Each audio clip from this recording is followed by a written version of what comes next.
ओम गंग गणपतये नमः। गणरायांची अनेक नावं जी आहेत त्यामधलं एक सुपरिचित नाव म्हणजे लंबोदर। गणपतीची आरती म्हणताना देखील आपण लंबोदर पीतांबर फणीवर बंधना म्हणतो। हे लंबोदर नाव जे आहे ना त्यातनंही आपल्याला फार मोठा संदेश गणराय देतात।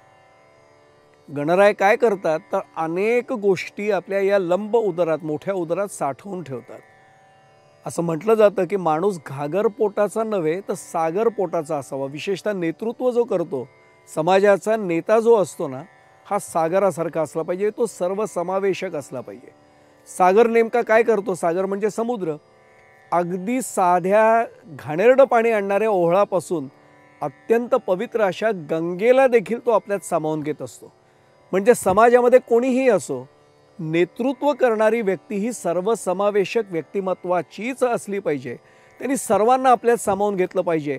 हा माझा तो परक्याचा असा भेदभाव त्यांनी करू नये, हा फार मोठा संदेश या लंबोदर स्वरूपातनं गणराय आमच्या समोर ठेवतात। स्वकीयांच्या चुका अन्याय अपराध पोटात घालून घेण्याचा मोठेपणा हा नेतृत्वात आवश्यक असतो। आपण सगळेजण लहान असल्यापासून एक श्लोक नेहमी म्हणतो, आपल्या सर्वांना माहितीच आहे, मोरया मोरया मी बाळताने तुझीच सेवा करू काय जाणे, अन्याय माझे कोट्यानुकोटी मोरेश्वराबा तू घाल पोटी।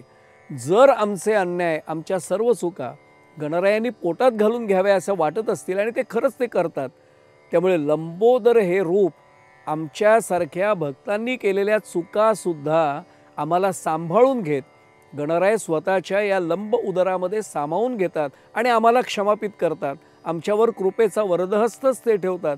हाही फार मोठा संदेश आम्हाला मिळतो।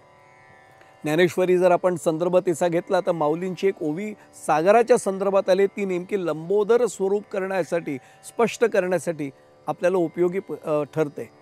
घेऊनी जळांचे लोट नदी नदांचे संघाट, करी वाढ पोट समुद्र जेवी। या ओवीच्या माध्यमातून लक्षात येईल, नदी असो ना तर नद असो, या सगळ्यांना स्वतःमध्ये सामावून घेण्याचा हा सागराचा जो उदारतेचा भाग आहे ना, हा नेतृत्व गुण असलेल्या व्यक्तीमध्ये असलाच पाहिजे। तो लंबोदर का असावा? मगाशीच म्हटलं की तो घागर पोटाचा नेता असू नये, तो सागर पोटाचा असावा। सर्व समावेशकत्व त्याच्यामध्ये असावं, हा फार मोठा संदेश। आणि अगदी स्पष्ट सांगायचं तर हा फक्त समाजाचं नेतृत्व करणाऱ्यांमध्ये नव्हे, हा प्रत्येक व्यक्तीमध्ये असला पाहिजे।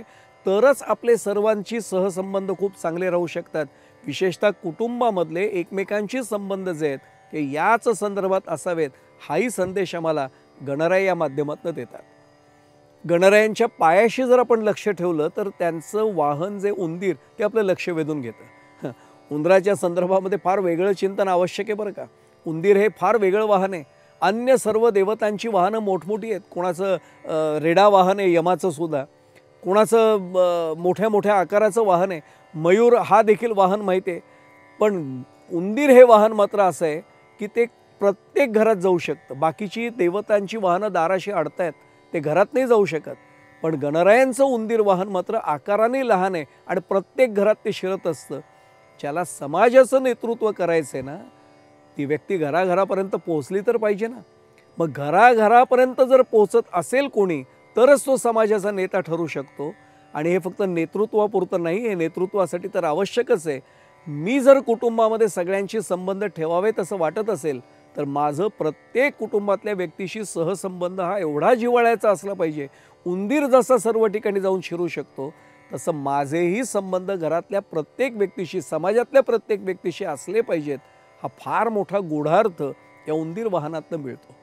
याहीपेक्षा एक गूढ अर्थ या वाहनाच्या संदर्भात निगडित आहे। असं म्हणतात, ज्यांना अनुभव आला असेल त्यांना कल्पना आहे, मला अनुभव नाही पण मी वाचले म्हणून सांगतो की उंदीर काय करतो की फुंकर मारतो आणि तो अवयव बधीर करतो। बधीर केल्यामुळे तो चावलेला त्या संबंधित व्यक्तीला कळत नाही, जाणवत नाही। नेत्याला असंच करावं लागतं, तत्ववेत्याला असंच करावं लागतं। सत्यम ब्रूयात प्रियम ब्रूयात हे जर वचन आपण आठवलं, न ब्रूयात सत्यमपि हे जर आपण म्हटलं तर या वचनाचा संदर्भ लक्षात येतो की सत्य बोलावं पण ते प्रिय बोलावं। म्हणजे सांगायची समोरच्याची चूक दाखवायची, पण नेतृत्वानी त्या व्यक्तीशी संबंध तुटणार नाहीत।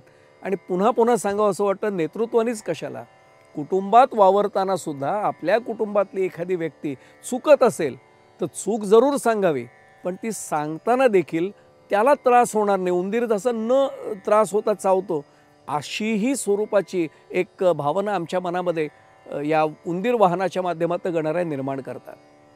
त्यातही अजून गूढ जर आपण अर्थ शोधण्याचा प्रयत्न केला तर उंदीर हे अध्यात्मात मायेचं प्रतीक मानलं जातं. माया खरं तर वाईट आहे असं म्हणायचं कारण नाही, कारण माया भगवंतांनी निर्माण केले आणि भगवंतांनी निर्माण केलेली कोणतीही गोष्ट वाईट असूच शकत नाही. पण माया करते काय, अशीच सर्वांना बेसावत ठेवते, फुंकर आधी मारते आणि मग सर्वांना त्रास देत राहते. सर्वजण या मायेच्या फेऱ्यात गुरफटतात. मा आणि या हे दोन अक्षर आपल्या सर्वांना माहिती आहे. मा म्हणजे नाही, या म्हणजे जे जे नाही आहे तरी आहे असं खरं वाटायला लागतं. या मायेच्या फेऱ्यात जर आम्ही अडकलो तर आमच्या अध्यात्मातली प्रगती थांबते, हा सगळ्यांना माहीत असलेला भाग आहे. तत्त्वज्ञ मात्र हे जाणतात, ज्ञानी हे सर्व जाणतात आणि म्हणून अधिकारी व्यक्ती हे मायेच्या पाशात कधीच गुरफटत नाहीत. त्यामुळे समाजाला नेमकी कोणाची आवश्यकता आहे, पारमार्थिक क्षेत्रामध्ये नेमकी कशी वर्तणूक आमची असली पाहिजे, कसं आमचं आचरण असलं पाहिजे, हेही गणराय आम्हाला या उंदीर वाहनाच्या माध्यमातून दाखवून देतात. अन्य काही प्रतीकं त्यांची जी आहेत, मग त्याच्यामध्ये दुर्वा असतील, त्यांच्यामध्ये लाल फूल असेल, त्याच्यामध्ये अक्षता आहे, या सर्व प्रतीकांच्या माध्यमातून गणराय आम्हाला नेमका कोणता संदेश देतात, त्यामध्ये नेमका कोणता गूढ अर्थ सामावलेला आहे, याचा विचार आपण उद्याच्या भागामध्ये करणार आहोत. या ठिकाणी मंगलमूर्तींना शरण जातो आणि सादर वंदन करून त्यांना कृपेची याचना करतो. मंगलमूर्ती मोरया. ओम गंग गणपतये नमः.